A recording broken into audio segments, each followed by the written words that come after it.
Hi, Mike Matthews, physical therapist here with the PT411. Thanks so much for joining me. If you already haven't done so, make sure you're following, liking, subscribing on Facebook, YouTube, and Instagram so you can be notified when I come out with more content, with more videos. Several episodes back, we talked about manipulations or adjustments. We talked about what does and does not happen during an adjustment. Now, I'm not here to completely bash adjustments. I do them sometimes. They definitely have their place in the realm of healthcare, but they do have their limitations, just like everything else. And I want to just make sure everybody is educated. In that last video I did, I went through a lot of these limitations already. I'm not going to go over those again. So if you haven't seen that video, make sure you head on over to YouTube and look under the discussions playlist for that. Now for this video, I'm going to specifically talk about neck manipulations. I'm going to talk about a very specific issue that can and often does occur, a very dangerous issue that arises from these neck adjustments. This episode is going to be about a specific complication called vertebral artery dissection. Just like any other part of the body, blood flows to the brain through arteries.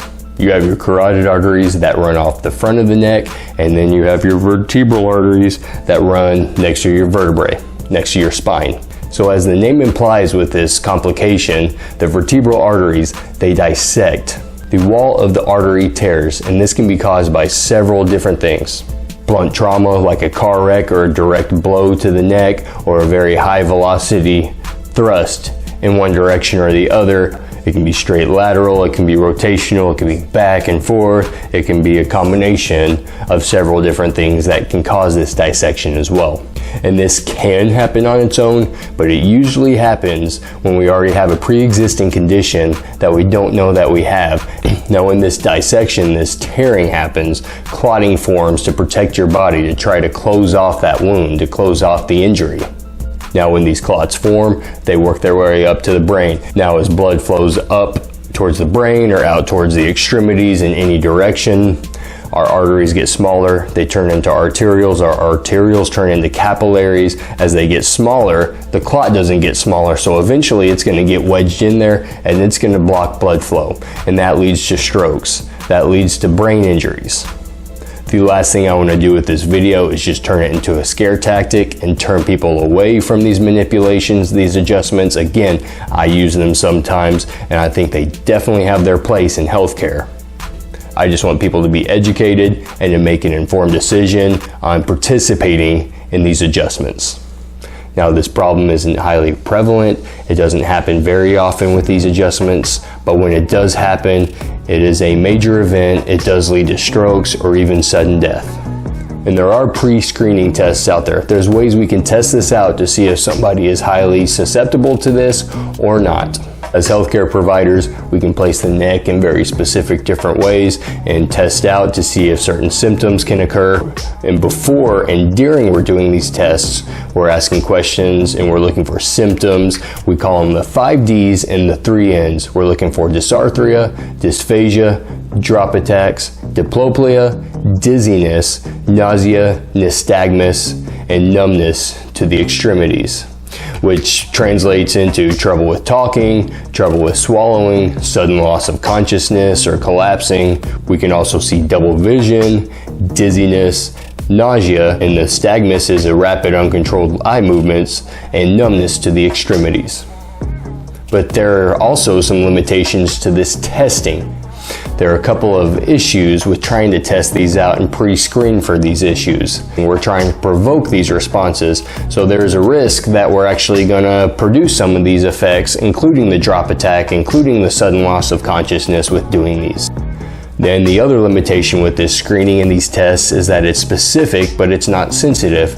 It's specific in meaning that if the test is positive, there's a pretty decent chance that you're at a higher risk here. But it's not very sensitive, it has a low sensitivity, meaning if the test comes out as negative, you cannot rule out the risk of injury after the manipulation. If the testing is positive, 100%, definitely stay away from these adjustments. But if it's negative, it doesn't mean that you're not at high risk for this. This can still happen to you, but you are at a somewhat lower risk and you can proceed at your own risk. I've said it a couple times, I'll say it again, I'm not discouraging people from getting these. I just want people to be fully educated on neck adjustments, and I want people to be able to make their own informed decisions on these.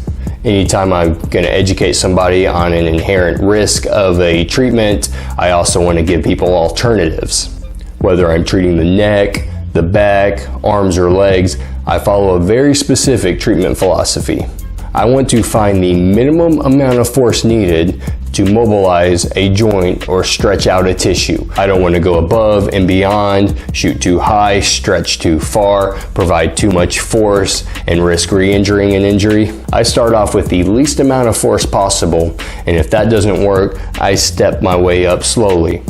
This does two things. First, it keeps people more independent with their own care. They're not going to be dependent on me if they can generate the force themselves to mobilize what needs to be mobilized. They don't have to come in constantly to receive this hands-on treatment from me. And the majority of people fall into this category where they can generate the forces themselves, so they don't have to keep coming back in over and over and over and grow a dependence on me for their own health. So let's make up a patient, Sally. She comes into the clinic with neck problems. We find a direction that helps to reduce her pain. She does it long enough on her own. She does it frequently enough. She comes in for a few checkups to make sure we're going in the right direction. We supplement her primary mobilization with a few other exercises, and it resolves her pain. Good. I never had to go hands-on, and if this problem shows up again, she doesn't have to come back in. She knows exactly what she needs to do to fix the problem again, and she's not dependent on me or anybody else for her own health. And the second thing, it has built-in safeguards. Let's say Sally comes in, we find a reductive force, we find something that helps her out, she can do it on her own. After a few days, it's helped out with her pain, but she starts to plateau. We can show her how to increase force on her own.